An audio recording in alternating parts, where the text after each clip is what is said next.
The founders of our prestigious institution have left behind a remarkable legacy. They were dedicated and loyal citizens of the country. Their benevolence, social consciousness, and altruism have inspired many and continue to do so even today.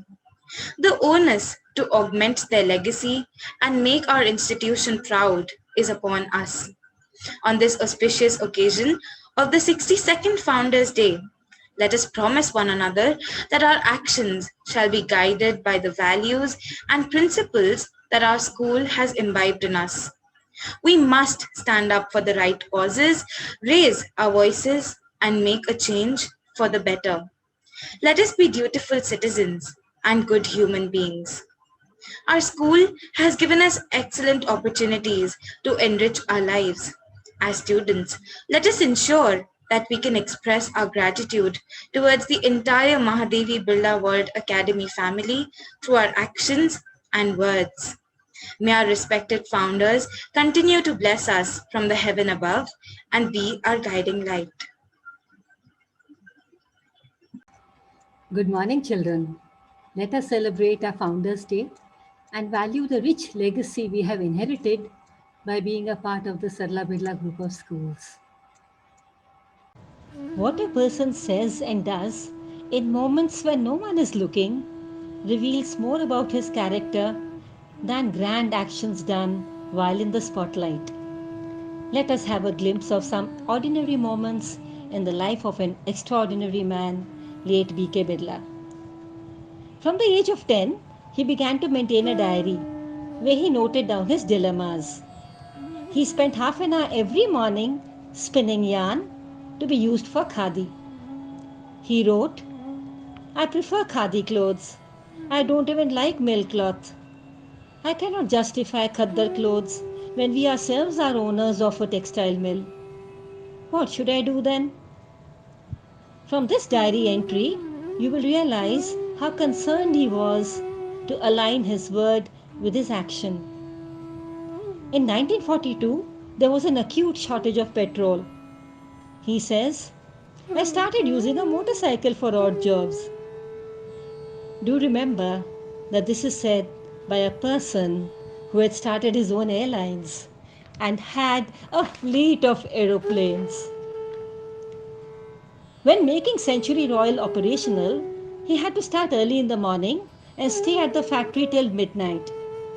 Initially, there were no housing facilities, and they ended up converting a ramshackle stable into a temporary shelter where they slept on charpais.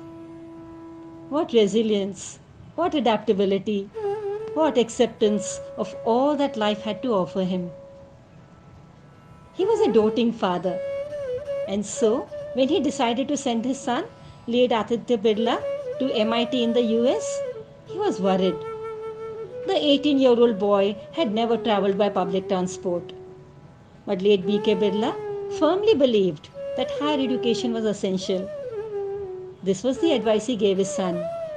Make sure that you uphold our traditions and do not besmirch the family name in any way. We live to serve society. That should be our aim. What else can we wish for? It doesn't take much to lead an ostentatious life when one is affluent. But it requires great strength of character to remain ordinary, remain simple. It is because of this humility that most of us don't even know that late B.K. Birla learned to play the violin under the guidance of Pandit Ramesh Thakur for more than 30 years. And he had picked up notations of 48 ragas. We are all proud to belong to an institution founded by him. He has touched our lives and given us profound lessons in humility, simplicity, and dedicated service.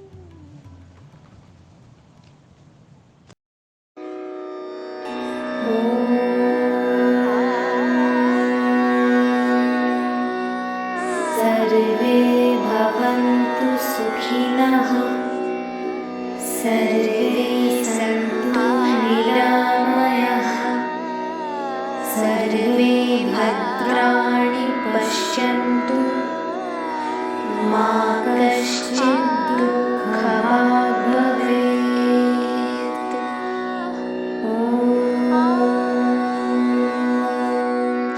सर्वे भवन्तु सुखिनः सर्वे सन्तु निरामयाः सर्वे भद्राणि पश्यन्तु मा कश्चित् दुःखभाग् भवेत्।